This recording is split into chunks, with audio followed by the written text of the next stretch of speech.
நல்லது பண்றதுக்கு அரசியலுக்கு வாங்கடா, கொள்ளை அடிக்கிறது கொலை பண்றதுக்கு அரசியலுக்கு.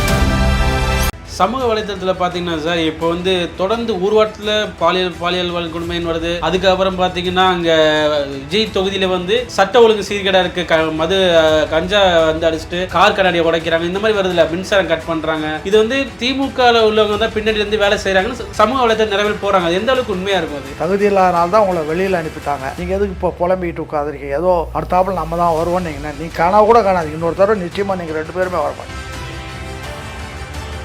தொண்டர்களுக்கு நீங்கள் மரியாதை கொடுக்கல, தொண்டனை கவனிக்கலை, தொண்டர்களை பூரா கூலிக்காரர்களாக மாற்றிட்டீங்களே தவிர காசு கொடுத்தா வேலை செய்வான்ற மாதிரி. நாங்கள்லாம் திமுக இருந்தபோது நாங்கள் தான் முடிவெடுப்போம், யார் எம்எல்ஏ யார் இருக்கணும்னு தலைமை முடிவெடுக்காது. அப்படி வச்சிருந்த கட்சியில் இன்னைக்கு நீங்கள் ஒரு 10 பேர் மேலே உட்காந்துட்டு ஒரு 4 வீட்டில் உட்காந்துட்டு நீங்கள் முடிவெடுத்து சொல்ல கீழே இருக்கிறவனை பற்றி வேலை செய்யலான்னு சொன்னால் இதுக்கு பேர் கட்சியா?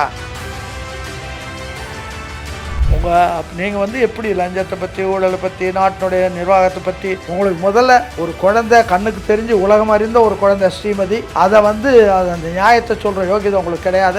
எங்கே போச்சு உங்களுக்கு தைரியம்?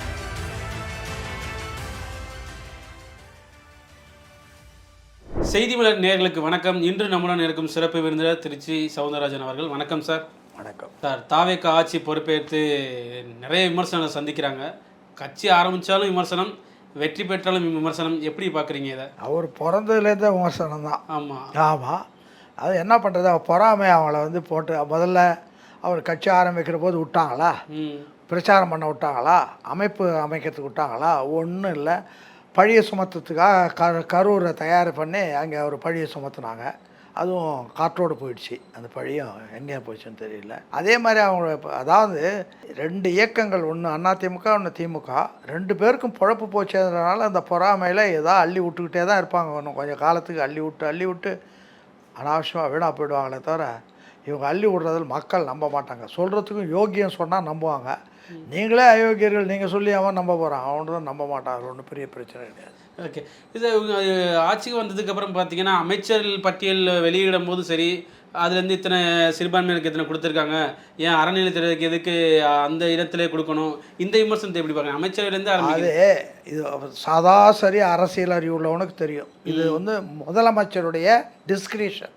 ஆமாம். முதலமைச்சர் யாரை வேணாலும் எது வேணாலும் பண்ணணும், அது அவருடைய விருப்பம். அதை போய் இவருக்கு கொடுக்கல அவருக்கு கொடுக்கல அப்படின்னு சொல்கிறதெல்லாம் இவங்க கேள்வி கேட்குறது இவங்க கொடுக்குறவங்கல்ல. அதனால் இந்த கேள்வியே அபத்தம். இது கேள்வி, இந்த மாதிரி ஒரு கேள்வி கேட்குறது அவங்களுடைய ஃபங்க்ஷன் எப்படி இருக்குன்னு பார்க்கணுமே தவிர நீங்கள் இன்னார் கொடுக்கல, அப்போ அவன் தகுதி இல்லாதவன் தான் தகுதியானவனா, அல்லது நீங்கள் மட்டும்தான் தகுதியானவங்களா, உங்களை மாதிரியே ஆள் அங்கே இருக்கணும்னு நினைக்கிறீங்களா? உங்களை இங்கே இருந்து தான் நாட்டை குட்டிச்சவராகிட்டு போயிட்டீங்களா? அப்புறம் இதுக்கு பிறகு என்ன இருக்குது? உங்கள் துறையில் என்ன ஒழுங்காக பண்ணீங்க? உங்கள் துறையில் கனிமத்துறைகள் பூரா கொள்ளையடிச்சு இயற்கை வளங்களை பூரா நாசம் பண்ணி எல்லாத்தையும் நாட்டை பண்ணீங்க. உங்களால் ஒரு பொண்ணு, ஒரு குழந்தை கள்ளக்குறிச்சியில் அந்த ஸ்கூலில் படித்த பொண்ணு ஸ்ரீமதி, அதை கொலை பண்ணானுங்க. அது டெலிபரேட்டாக உலகம் பூரா ஒத்துக்கிட்டது ஒன்று. அவங்களால் அதை வந்து யோகிதையாக நடத்துறதுக்கு தகுதியில் நீங்கள் வந்து மற்றவங்களை பற்றி பேசுறதுக்குள்ள ஒரு தகுதி, எந்த தகுதியும் உங்களுக்கு கிடையாது. தகுதி இல்லாதனால தான் உங்களை வெளியில் அனுப்பிட்டாங்க. நீங்கள் எதுக்கு இப்போ புலம்பிக்கிட்டு உட்காந்துருக்கீங்க? ஏதோ அடுத்தாப்புல நம்ம தான் வருவோம். நீங்கள் காணாம கூட காணாது, இன்னொரு தடவை நிச்சயமாக நீங்கள் 2 பேருமே வரமாட்டீங்க. காரணம் உங்களுக்கு அஸ்திவாரம் பூரா இழந்து போச்சு. தொண்டர்களுக்கு நீங்கள் மரியாதை கொடுக்கல, தொண்டனை கவனிக்கலை, தொண்டர்களை பூரா கூலிக்காரர்களாக மாற்றிட்டீங்களே தவிர காசு கொடுத்தா வேலை செய்வான்ற மாதிரி. நாங்கள்லாம் திமுக இருந்தபோது நாங்கள் தான் முடிவெடுப்போம், யார் எம்எல்ஏ யார் இருக்கணும்னு தலைமை முடிவெடுக்காது. அப்படி வச்சிருந்த கட்சியில் இன்றைக்கி நீங்கள் ஒரு 10 பேர் மேலே உட்காந்துட்டு ஒரு 4 வீட்டில் உட்காந்துட்டு நீங்கள் முடிவெடுத்து சொல்ல கீழே இருக்கிறவனை பற்றி வேலை செய்யலான்னு சொன்னால் இதுக்கு பேர் கட்சியா? இது கட்சியே கிடையாது. கட்சியை குட்டிச்சவராகிட்டு இப்போ நீங்கள் நியாயம் பேசுறதுக்கு எந்த விதமான உரிமையும் உங்களுக்கு கிடையாது. 15 நாள்லேயே தமிழ்நாடு மோசமாகிவிட்டது, சட்ட ஒழுங்கு சீர்கெட்டு போச்சு, வெட்கக்கேடாக இருக்குன்னு கனிமொழி, உதயநிதி ஸ்டாலின் இதெல்லாம் இது இந்த மோசமாக பண்ணிகிட்டு இருக்கிறதே நீங்களும் உங்கள் ஆட்களை, உங்களால் ஏற்கனவே நியமிக்கப்பட்ட ஆட்கள் அந்த கவர்மெண்ட்டு கெட்ட பேர் வர்றதுக்காக எல்லா வேலைகளையும் பண்ணிகிட்ருக்கான். அது இன்னுமே படிப்படியாக கண்டுபிடிச்சி அதை நீக்கணும், ஒரு நல்ல நிர்வாகம் வந்துடும். அவங்க வந்ததும் வந்து அவங்க வேலையை திமுக ஆதரவு எம்எல்ஏ, திமுகவினால் பலன் பெற்றவங்க, அதிமுக பலன் பெற்ற அதிகாரி இருக்கான். இந்த ஆட்சிக்கு கெட்ட பேர் வர்றதுக்காக நீங்கள் சொல்லியோ அல்லது சொல்லாமலோ ஜாடை காட்டியோ அவன் பண்ணிகிட்ருக்கிறான். அதெல்லாம் விஜய்க்கு அது புரியும். நேரில் விஜய் வந்து சாதாரண ஆள் கிடையாது. அவர் வந்து ஒரு திரைப்படம் நடிக்கிறாங்கன்னு சொன்னாலே அவன் பூரணமாக நடிக்கிற போது எல்லா விஷயத்தையும் பார்த்துக்கிட்டு தான் வர்றாங்க. அதனால் உங்களோட அறிவுள்ளவர் தான் விஜய். அது கண்டிப்பாக அதுக்குள்ள நடவடிக்கை அவர் எடுப்பார். சமூக வலைத்தளத்தில் பார்த்தீங்கன்னா சார் இப்போ வந்து தொடர்ந்து ஊர்வலத்தில் பாலியல் வன்கொடுமைன்னு வருது.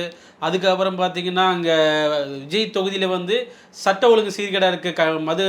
கஞ்சா வந்து அடிச்சுட்டு கார் கண்ணாடியை உடைக்கிறாங்க. இந்த மாதிரி வருதுல்ல, மின்சாரம் கட் பண்ணுறாங்க. இது வந்து திமுகவில் உள்ளவங்க தான் பின்னாடிலேருந்து வேலை செய்கிறாங்கன்னு சமூக வலைத்தள நிலவில் போகிறாங்க. அது எந்த அளவுக்கு உண்மையாக இருக்கும் அது? அதுதான் உண்மை. நீங்கள் உங்கள் ஆளுங்க தான் இந்த ஆட்சிக்கு கெட்ட பேர் கொண்டு வருவதற்காக உங்களுடைய ஆத்திரம் புலம்புறீங்க, செய்கிறீங்க. உங்கள் ஆட்கள்லாம் அப்படி செய்கிறாங்க. அதை வந்து அதே மாதிரி உங்களால் பலன் பெற்ற அதிகாரிகள், உங்களால் போஸ்டிங் போட்ட அதிகாரிகள் இருக்காங்க. அவங்கெல்லாம் அந்த வேலைகளை செய்ய தான் செய்வாங்க.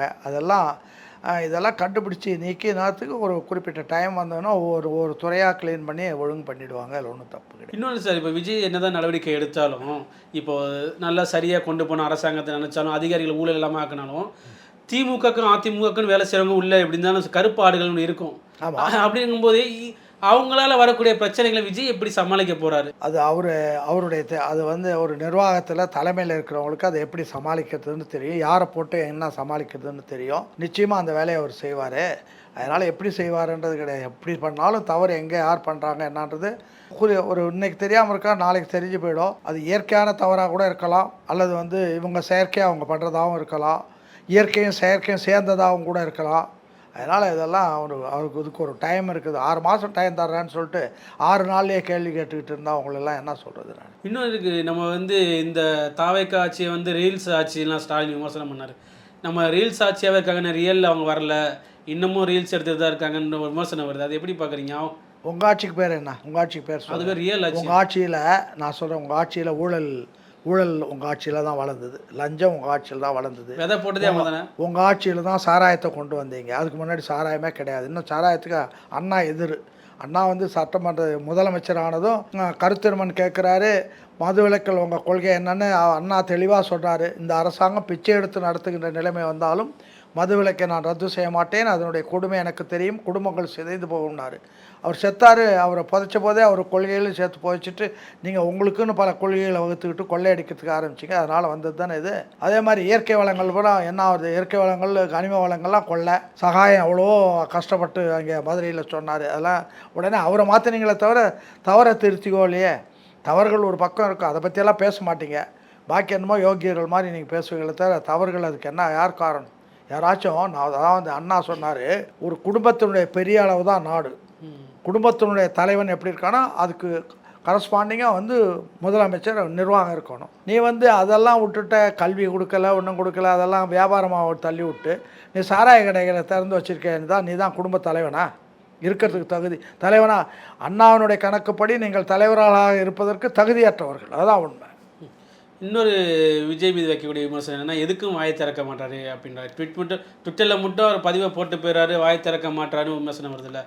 இது எந்த மாதிரி அணுகுமுறை நீங்கள் பார்க்குறீங்க? விஜய் பண்ணுறது தான் நல்லது, இப்படியே வாய் திறந்தால் ஆபத்துன்னு நினைக்கிறீங்களா, இல்லை இப்படியே இருக்கட்டும்? இல்லை அவர் தேவையான போது அவருக்கு தெரியும் எப்போ திறக்கணுமோ அப்போ திறந்துடுவார். அவர் திறக்காமலா விக்கிரவாண்டியில் பேசினார், அல்லது அதுக்கு பிறகு பேசினார். இதில் கொஞ்சம் எல்லாத்தையும் ஸ்டடி பண்ணிக்கிட்டு அதுக்கு பிறகு இப்படி கூட இருக்கலாமா? அவர் பேச விட்டு அதுலேருந்து ஏதாச்சும் ஒரு வார்த்தையை பிடிங்க, இது ஒரு விமர்சனமாக்கி. நான் சொல்கிறேன், அதுக்காக தான் அதெல்லாம் இல்லாமல் பார்க்கறதுக்காக தான் அவர் பண்ணுறாரு. அவர் பேசாமல் இருக்கார். பேசாமல் போகிறவர் இல்லை, பேசுவார். அவர் பேசாத விக்கிரவாண்டி மாநாட்டில் பேசலையா, அதுக்கு பிறகு கரூரில் பேசலையா, அல்லது மற்ற ஊர்களில் போகிற போது பேசாமல் இருந்தார். அப்படியே துண்டு வெட்டுற மாதிரி அவர் பேசுகிறாரு. அதெல்லாம் வந்து இப்போ ஃப்யூச்சரில் இன்னும் பல விஷயங்களை நிர்வாகத்துக்கு வந்திருக்காரு, பல விஷயங்களை தெரிஞ்சுக்கிட்டு அது பிறகு பேசுவார். அவ்வளோதான். நீங்கள் இருந்த அரசியல் காலகட்டத்துக்கு இப்போவும் சார் ஒரு வித்தியாச மாற்றத்தை பார்க்குறீங்களா? எப்படின்னா, முன்னாடிலாம் அரசியல் கட்சினா பேசி மேடை போட்டு பேசி பட்டிமன்றம் வச்சுலாம் பண்ணுவாங்க. இப்போ விஜய் அவர்கள் வந்த அரசியல் இப்படி பார்த்தீங்கன்னா எல்லாத்துலேயும் பார்த்தீங்கன்னா பிரச்சாரத்திலே ஒரு 10 நிமிஷம் 15 நிமிஷம் பேசியிருப்பாரு. நான் என்ன சொல்கிறேன், இதை வந்து கருணாநிதியே 86லேயே கட் பண்ணிட்டார். அதுக்கு முன்னாடி இப்போ நாங்கள்லாம் இருந்தபோது அண்ணா காலத்துலலாம் கூட்டம் போடுறதுனா யாருடைய பர்மிஷன் தேவை கிடையாது. நானே திருச்சியில் 72 அதிமுக முதல் மாநாடு நடத்தினேன். போலீஸுக்கு ஒரு கார்டு எழுதி போட்டோம், நாங்கள் வந்து இந்த இடத்துல மாநாடு நடத்துகிறோன்னு போட்டு நாங்கள் பாட்டு மாநாடே நடத்துகிறோம். பாதுகாப்பு தருவாங்களா? அப்போதைக்கு அது வேறு, அவங்க வேலை, எங்கள் வேலை கிடையாது. அது அவங்களுடைய வேலை. என் வேலை மாநாடு நடத்துறது. கூட்டம் அதிகமாக இருக்கிற இடத்துல போய் கோயில் கூட்டத்துக்கு போய் நிற்கிற, மற்ற தேர் திருவிழாலாம் நிற்கிற மாதிரி அது வந்து கூட்டம் சேர்கிற இடத்துல காக்க வேண்டியது காவல்துறையினுடைய அது பர்மிஷன். ஆனால் வந்து என்ன ஆச்சுன்னா, இவங்க தவறு ஏராளமாக செய்ய ஆரம்பிச்சது. மூளைக்கு இவங்கள போட்டு பேச்சாளர்கள் வசமாக பேச ஆரம்பித்தாங்க. பார்த்தார் கருணாநிதி, இனிமேல் இது மாதிரி வந்து கூட்டம் போடுறதுக்குன்னா காவல்துறையினுடைய அருள்வாதி வேணும் அப்படின்னு அதை கொண்டு வந்தது நீங்கள் தானே. கொண்டு வரதுக்கு முன்னாடி யார் வேணால் எங்கே வேணால் கூட்டம் நடத்தணும். அந்த அண்ணா வந்ததும் முதல்ல அண்ணா ஆட்சிக்கு வந்ததும் சென்னையில் அப்போ 100 டிவிஷன், 100 டிவிஷன்லேயும் ஒவ்வொரு டிவிஷன்லேயும் 2 இடம் பொதுக்கூட்டம் நடத்துறதுக்கு இடம் கொடுக்கணுன்னாரு. பெரிய கூட்டம் நடத்துறதுக்கு கடற்கரையில் இது இந்த அரங்கு ஒன்று மெரினா கடற்கரையில் ஒரு அரங்கம் சீரணி அரங்கு கட்டினார், அவரே கட்டினார். அப்படி கூட்டம் மக்களுடைய கருத்துக்கள் வெளியில் வரணும்னு பண்ணார். நீங்கள் வந்தீங்க கருத்துக்கள் சொன்னால் நம்மளை தான் கிழிப்பானுங்க அப்படின்னு சொல்லிட்டு கருத்துக்கள் சொல்கிறதுக்கே இல்லாமல் பண்ணிட்டீங்க. அதுதானே நடந்தது. இப்போ இது பெரிய இப்போ நீங்கள் கேட்குற கேள்வியிலேருந்து கேட்குறேன். இப்போ அண்ணாவுடைய பிறந்தநாள் வருதுன்னா பேருக்கு போய் அந்த சமாதியில் மலர் தூவி மாலை அணிவித்தாரெல்லாம் அப்போ கட்சிக்கு அவனுக்கு இளைய தலைமுறைக்கு அண்ணாவை பற்றி என்ன தெரியும்? நீ அண்ணாவினுடைய பேச்சுக்கு கருத்தரங்கம், பட்டிமன்றம், பேச்சு போட்டி இதெல்லாம் நடத்திங்கன்னா இளைஞர்களுக்கு அண்ணா யாருன்னு தெரியும். அண்ணா யாருன்னு தெரிஞ்சால் உங்கள் முகத்திரை கிழிஞ்சிடும். அதனால் அதுக்கு தெரியாமல் சும்மா மாலையை துடி மறைந்தால சிங்காரவேலர் இருக்காரங்க, சிங்காரவேலர் சிலை இருக்குது. உங்கள் மந்திரிகளாக இருந்தவங்களுக்கு எத்தனை பேருக்கு சிங்காரவேலர் பற்றி தெரியும்? போய் மலர் தூவி மாலை அணிவிப்பார்கள் அப்படின்னா தீர்ந்து போச்சு. மலர் தூவி மாலை அணிவிச்சா அதுக்கு ஒரு பெரிய விளம்பரம், இப்போ பெரிய லட்சக்கணக்கில் பத்திரிகைகள் கொடுத்து வாயடைக்கிறீங்களே தவிர வேறு உங்களுக்கு வந்து அதை முறையாக சிங்காரவேலர் யார், அவர் என்ன கருத்துக்களை சொன்னார், அவர் எப்படி சமுதாயத்துக்கு தொண்டு செஞ்சார், அதை பற்றி கருத்தரங்கம், பட்டிமன்றம், பேச்சு போட்டி இதெல்லாம் நடத்துனீங்கன்னா மக்கள் மத்தியில் போவோம். அதையே விட்டுட்டிங்க, எல்லாம் மூடிட்டீங்க. இப்போ வந்து அந்த துறையே கம்ப்ளீட்டாக பண்ணியாச்சு. யாரும் அதை பற்றி பேசுறதில்ல. முதல்ல திமுக காலத்தில் திமுகவில் கட்சியில் பணம் இல்லைன்னு சொன்னால் உடனே சிறப்பு கூட்டம் போடுவோம். டிக்கெட் போட்டு அந்த டிக்கெட்டை வாங்கிட்டு கூட்டத்துக்கு பேச்சு கேட்க வருவாங்க. டிக்கெட் வாங்கிட்டு பேச்சு கேட்க. ஆமாம், அன்னைக்கு அந்த காசை வச்சு தான் கட்சியை நடத்தணும். திமுகவினுடைய கட்சிகளை அங்கங்கே நானே 62ல் நான் ஒரு தொகுதிக்கு இன்சார்ஜாக இருந்தேன். அந்த தொகுதியில் கேண்டிடேட்ட காசே இல்லை, அடிப்படை காசே இல்லை. ஒரு 1000 ரூபா 2000 ரூபா கூட தொகுதியில் செலவு பண்ணுறதுக்கு வசதி இல்லை. உடனே இங்கே வந்து எம்ஜிஆர் அழைச்சிட்டு போய் ஒரு சிறப்பு கூட்டம் போட்டு 4 அண்ணா டிக்கெட் போட்டு 2000 ரூபா கலெக்ஷன் பண்ணி 300 ரூபா செலவு போக பாக்கி 1700 ரூபா வச்சுக்கிட்டு ஒரு தேர்தலே முடிச்சுட்டு வந்தோம். அப்படியே வச்சுருங்க. நீங்கள் என்னை கொள்ளை அடித்ததுனால சொல்கிறீங்க 20 கோடி இருந்தால் வா, 30 கோடி இருந்து வானா. அப்போ கட்சி வந்து தொண்டர்கள்லேருந்து எங்கேயோ அரண்மனைக்கு போயிடுச்சே. இன்னும் சொல்லப்போனால் நீதி கட்சி அரண்மனைக்கில் இருந்த கட்சியை ஆலமரத்தடிக்கு கொண்டு வந்த ஒரு அண்ணா, மக்களுடைய இயக்கமாக மாற்றின ஒரு அண்ணா. அப்போ ஜமீன்தார்கள் மிட்டாமிராசுகள் இருந்தது கட்சியை அவங்களேருந்து கீழே கொண்டு வந்து பாமர மக்கள் அளவு கொண்டு வந்த ஒரு அண்ணா. நீங்கள் வந்து என்ன பண்ணீங்க? பாமர மக்கள்லேருந்து திரும்பி கொண்டு நீங்களே மிட்டாமிராசுகள், ஜமீன்தார்கள், மன்னாதி மன்னர்கள், மன்னர் பரம்பரையே மாறிட்டீங்க. அப்புறம் இதுக்கு என்ன அர்த்தம்? இதுதான் அண்ணா திமுகவா? இது திமுக இல்லை. இது திமுக அன்னைக்கு அண்ணாவோடையே பதிச்சாச்சு. அண்ணாவினுடைய அந்த பெயர் பலகை வச்சுக்கிட்டு நீங்கள் மக்களை ஏமாற்றிக்கிட்டு இருக்கீங்க. தான் உண்மை. உண்மையான திமுக இப்போ இருக்க திமுக உண்மையான திமுக இல்லை, இல்லை, கிடையாது. ஒரு கொள்கை கூட கிடையாது. அண்ணா என்ன சொல்கிறாரு? ஒரு இயக்கத்தை உருவாக்கி ஆட்சி படத்தில் அமர வைத்து விட்டு அதோடு உன்னுடைய பணி நிறைவடைந்து விட்டதாக கருதாதே, கூர்ந்து கவனித்து கொண்டிரு, தவறு நேர்ந்தால் சுட்டிக்காட்டு, மேலும் தவறு நடந்தால் தட்டிக்கல், மேலும் தவறு நடந்தால் அதை அழிப்பதற்கு போராடுன்றார் அண்ணா. யார்? அண்ணா. அப்படிப்பட்ட இயக்கமாக இருக்குது இன்றைக்கே. நீங்கள் தவறுகள் யார் தவறு செய்வாங்களோ அதுக்கு தகுதியானவங்களோ அவங்களெல்லாம் கொண்டாந்து கேபினெட்டில் வச்சுக்கிட்டீங்க. அடுத்த கட்சியில் இருந்தால் கூட நீங்கள் வாப்பா அப்படின்னு கூப்பிட்டீங்க. செந்தில் பாலாஜியை 21 தேர்தலுக்கு முன்னாடி இவர் என்ன பேசுனார்? செந்தில் பாலாஜி நாங்கள் வந்ததும் உடனே பிடிச்சி உள்ளே போட்டுருவோன்னாரு. உள்ளே போடுவாங்கன்னு பார்த்தா கடைசியில் கேபினெட்டுக்குள்ளே போட்டுக்கிட்டீங்களா? உங்கள் யோகியதை தெரியலையா எங்களுக்கு? அதனால் நீங்கள் வந்து சொல்கிறது ஒன்றும் செய்கிறது ஒன்று. உங்களுக்கு எந்த விதமான தமிழ்நாட்டை பொறுத்தவரையும் இனிமேல் பேசுவதற்குரிய உரிமை அவங்களுக்கு கிடையாது, யோகியதை கிடையாது. ஏன்டா நீங்கள் யோகியர்கள் இல்லை. தொண்டு செய்கிறவங்க வாங்க. அண்ணப்போ முதல்ல நீதி கட்சி ஆட்சிக்கு வர்றபோது பிட்டி தியாகராஜரை கூப்பிட்டு அமைச்சரவை அமைக்க சொல்கிறாங்க. நான் ஒரு பெரிய வியாபாரம் இருந்துக்கிட்டு நான் வந்து ஆட்சி பீடத்தில் வரக்கூடாது, நான் வரமாட்டேன் அப்படின்னு சொல்லிட்டு சுப்ராயல் ரெட்டியாரை ஆக்குறாங்க. அப்போ வந்து 4 ஸ்டேட்டுக்கு முதலமைச்சர் அவர். 4 ஸ்டேட்னா ஆந்திரா, கேரளா, கர்நாடகா, பார்ட் ஆஃப் ஒரிசா, இவ்வளவு சேர்ந்த சென்னை ராஜதானிக்கு. அதுவே வேணாம், எனக்கு வேண்டாம்ப்பா, நான் வந்து தொழிலில் இருக்கிறவன் ஆட்சிக்கு வரக்கூடாது, அதனால் வேணாம், சுப்ராய ரெட்டியாரை கூப்பிட்டு போட்டாங்களே. அப்போ என்ன அர்த்தம்? அப்படி இருந்த கட்சி இன்றைக்கி எங்கே போச்சு? யாராவது சும்மா தெருவில் நின்றுட்டு இருந்தவெல்லாம் இப்போ நேற்று ஜூனியரோட ரிப்போர்ட்லேயே இதோடு பார்க்குறேன். மூர்த்தியினுடைய அட்டகாசத்தை பற்றி 4 பக்கம் எழுதி வச்சிருக்கிறான் அந்த பேப்பரில். ஜூனியரோடனா ரிப்போர்ட்டரான்னு நினைக்கிறேன். நக்கீரன் போட மாட்டாங்க. சரி, ஏதோ ஜூனியரோட அல்ல ரிப்போர்ட்டர் போட்டு 4 பக்கத்தில் போட்டு கிழின்னு கிழிச்சிருக்கானே. நீங்கள் வந்து எப்படி லஞ்சத்தை பற்றி, ஊழலை பற்றி, நாட்டினுடைய நிர்வாகத்தை பற்றி, உங்களுக்கு முதல்ல ஒரு குழந்தை கண்ணுக்கு தெரிஞ்சு உலகம் அறிந்த ஒரு குழந்தை ஸ்ரீமதி, அதை வந்து அந்த நியாயத்தை சொல்கிற யோகியதை உங்களுக்கு கிடையாதே. எங்கே போச்சு உங்களுக்கு தைரியம்? நீங்கள் என்னடா நாங்கள் டெல்லியை பிடிச்சிடுவோம் கிழிச்சிடுவோம், உங்களால் ஒன்றும் பண்ண முடியாது. எனக்கு தெரியும், ஏழம் போனதுக்கே நீங்கள் தான் காரணம். இல்லைன்னா பிரபாகரன் இன்றைக்கி அங்கே ஜனாதிபதியாக இருப்பார். தமிழர் இருக்குது உலக நாடுகளில் ஐக்கிய நாசப்பட ஒரு கொடி பறந்துருக்கும். அதையே நாசம் பண்ணவங்க நீங்கள் பேசுறதுக்கு உங்களுக்கு எந்த யோகியதையும் கிடையாது. இப்படி விஜய் மீது வந்து இவ்வளோ அவதூறு பரப்புறாங்க, ஆட்சி மீது அவதூறு பரப்புனா மக்கள் இதெல்லாம் எப்படி சில மக்களுக்கு இப்போல்லாம் புரிய ஆரம்பிச்சதுனால ஓட்டை மாற்றி போட்டாங்க. மக்கள் இப்போ விஜயினுடைய பிரச்சாரத்தினாலேயோ விஜயை பார்த்தோ போடல. அவங்க 2 பேரை பார்த்து அலறிட்டு யாரா வரமாட்டாங்களா, புராணத்தில் கிருஷ்ண பகவான் வரமாட்டாரான்னு பார்க்குற மாதிரி பார்த்தாங்க. வாரோ ஒருத்தர் வந்தார், எல்லாம் அவர் பின்னால் ஓடினாங்களே தவிர அவரை பிரச்சாரம் பண்ணுறதுக்கு கூட நீங்கள் விடலையே. அதனால் இது வந்து ஐதீகல் பாஷை என்ன பண்ணால் அவர் கிருஷ்ண பகவானாக தோன்றினார்னா நான் சொல்லுவேன், அவ்வளோதான். அவர் பிரச்சாரம் பண்ண விடாமல் கை கட்டக்கூடாது, எந்திரிக்க கூடாது விதிமுறையில் தவிர கரூரில் திட்டமிட்டு பழி சுமத்துறதுக்கு ஏற்பாடு பண்ணீங்க. நான் கரூரில் இன்ச்சு பை இன்ச்சு நடந்தே சுற்றிடுறாள். திருச்சி மாவட்ட செயலாளராக இருந்தேன். எல்லா ஊரும் எனக்கு தெரியும். இன்ச்சு பை அங்கலமாக அங்கே யார் பெரிய மனுஷன் இருக்கா, என்ன தொழில் இருக்குது என்னன்றது பூரா புதுக்கோட்டை உட்பட்ட மாவட்டத்துக்கு நான் இருந்தேன், தெரியுதா? அதனால் எனக்கு தெரியும் கரூரில் என்ன இருக்குது எது இருக்குன்னு தெரியும். நீங்கள் ஒன்று அந்த எந்த ரோட்டில் ஈரோடு போகிற ரோட்டில் கொடுத்தீங்களே, இந்த கோயம்புத்தூர் ரோடாச்சும் கொஞ்சம் பெருசாக இருக்குது. ஈரோடு ரோடு சின்ன ரோடு, அந்த ரோடுக்குள்ளே வேணும்னே கொடுத்து வந்து மக்களை 41 பேர் சாவறதுக்கு காரணமே நீங்கள் தானே. இது என்னதான் இருந்தாலும் விமர்சனம் இருந்தாலும் இப்போ காங்கிரஸ் மேலே பார்த்தீங்கன்னா விஜய்க்கு ஆதரவு தெரிவித்தாங்களே, இப்போ காங்கிரஸ் வந்து திமுக முதுகில் குத்திட்டாங்கன்னு ஒரு விமர்சனம் வருதுல்ல, ஏமாற்றிட்டாங்க, நாங்கள் தான் வெற்றி பெற வச்சோம், கட்சியே கிடையாது, அழுத்தி போகிற கட்சி நாங்கள். எதுக்காக அவங்கள கூப்பிட்டீங்க நீங்கள்? வழிய ஏன் கூப்பிட்டீங்க? அவங்களுக்கு ஒன்றுமே இல்லைன்னா கூப்பிடுறீங்களா? ஏன் 26 கட்சிகளை கூப்பிட்டு சேர்த்துக்கிட்டீங்க? உங்களுக்கு உங்கள் பேர்லேயே நம்பிக்கை இல்லை. உங்கள் பேரில் ஆளுங்கட்சியாக இருந்து 5 ஆண்டுகள் ஆட்சி செஞ்சு மக்களுக்கு நல்லது செஞ்சுருந்தீங்கன்னா மக்கள் உங்களுக்கு ஓட்டு போட போகிறோம். அதில் உங்களுக்கு நம்பிக்கை இல்லாதனால தானே ஒவ்வொரு கட்சியாக இழுத்து 26 கட்சியும் சேர்த்து அவங்களுடைய ஓட்டெல்லாம் சேர்த்து தானே நீங்கள் வாங்கினீங்க. ஆனால் விஜய் மீது சொல்கிறாங்க விஜய்க்கு நம்பிக்கை இல்லாதனால தான் 2 தொகுதியை நின்னாரு அப்படின்ட்டு. அது பல பேர் ஜெயலலிதா நின்று இருக்கு அந்த காலத்தில். இது முத்துராமலிங்க தேவர் நின்று இருக்காரு. அப்போ அவருக்கு நம்பிக்கை இல்லாமல் நின்னாரு.